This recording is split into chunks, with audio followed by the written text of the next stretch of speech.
श्रीमान ब्रजेश जी पाठक, प्रदेश के पूर्व उप मुख्यमंत्री डॉक्टर दिनेश जी शर्मा, यहाँ की महापौर श्रीमती सुषमा जी खरकवाल, महानगर अध्यक्ष श्री आनंद जी द्विवेदी, सदस्य विधान परिषद श्री मुकेश जी शर्मा, सदस्य विधान परिषद श्री रामचंद्र जी प्रधान, सदस्य विधान परिषद श्रीमान लाल जी निर्मल, सदस्य विधान परिषद श्रीमान उमेश जी द्विवेदी, हमारे लखनऊ उत्तर के लोकप्रिय विधायक श्री नीरज जी वोरा और हमारे बक्सी तालाब के लोकप्रिय विधायक श्री योगेश जी शुक्ल, त्रिलोक सिंह अधिकारी और प्रमुख सचिव पिछड़ा वर्ग कल्याण विभाग उत्तर प्रदेश श्री सुभाष चंद्र शर्मा, श्री अनिल जी पाटिल, निदेशक सामाजिक न्याय एवं अधिकारिता श्री सूर्यपाल गंगवार, जिलाधिकारी लखनऊ श्री अजय जैन, सीडीओ लखनऊ आदरणीय दिवाकर जी त्रिपाठी और अंकिता सायवाल और इस सभा में मौजूद मेरे सभी सम्मानित बहनों एवं भाइयों, जिन लोगों को आज जो सुविधाएं प्राप्त हुई हैं, सर्टिफिकेट्स दिए गए हैं, उन सबको मैं अपनी तरफ से हार्दिक शुभकामनाएं देता हूं। बहनों भाइयों, यह मेरा संसदीय निर्वाचन क्षेत्र है। वैसे हमारे भारत सरकार के मंत्री वीरेंद्र जी का भी यह आग्रह था, सामाजिक न्याय एवं अधिकारिता के जो मंत्री हैं उनका भी आग्रह था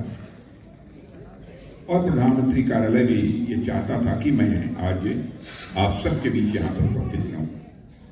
तो हमारे लिए सौभाग्य की बात है कि अपने संसदीय निर्वाचन क्षेत्र में उपस्थित रहने का यह अवसर प्राप्त होगा और आप सबके स्नेह के कारण ही, आप सबके प्यार और मोहब्बत के कारण ही आज भारत की संसद में मैं बैठा हूं और देश की सीमाओं की रक्षा की जिम्मेदारी विशेष रूप से मेरे कंधों के ऊपर है।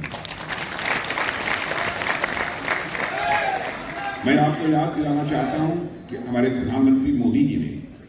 जब 2014 में वो प्रधानमंत्री बने थे, उन्होंने कहा कि हिंदुस्तान से गरीबी समाप्त होनी चाहिए। गरीब गरीब होता है, वो चाहे किसी जात का हो, चाहे किसी पंथ का हो, व किसी मजहब का हो, और साथ ही पिछड़ापन भी इस देश का समाप्त होना चाहिए। और यह कहते हुए उन्होंने एक वाक्य कहा था कि हमारी सरकार जो बनी है, यह सरकार इस हिंदुस्तान के गरीबों और पिछड़ों के प्रति पूरी तरह से समर्पित है। और 10 वर्षों के अंदर आपने देखा होगा, गरीबों के लिए, पिछड़ों के लिए, किसानों के लिए, जवानों के लिए, इसके साथ साथ महिलाओं के सम्मान की चिंता किस हद तक हमारी सरकार ने की है। आज चले जाइए, अब शायद ही ऐसे कोई घर मिले जहां पर लोग की झुग्गी झोपड़ी में रहते। मुझे याद है कि जिस समय हम लोग भारतीय जनसंघ और भारतीय जनता पार्टी में काम करते थे, तो हमारे पूर्व मुख्यमंत्री हुआ करते थे कल्याण सिंह जी, तो वह कहते थे, गांव गरीब किसान झुग्गी झोपड़ी का इंसान, बेरोजगार नौजवान। आज मैं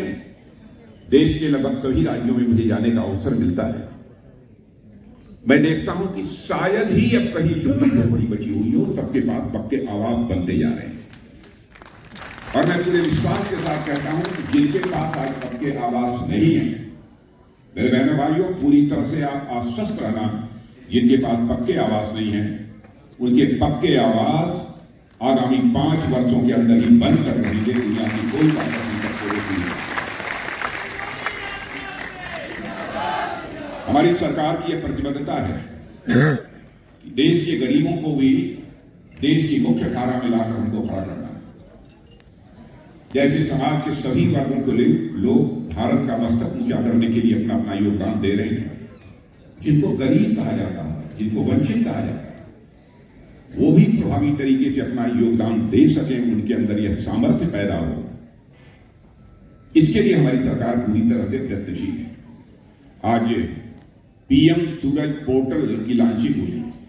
जिसके संबंध में भारत सरकार की प्रतिनिधि सुश्री अंकिता साहिवाल ने आपको विस्तार पूर्वक बताया है, इसलिए बहुत विस्तार में मुझे जाने की आवश्यकता नहीं है। और गरीबी का यहां तक प्रश्न है, यह मैं नहीं कहा,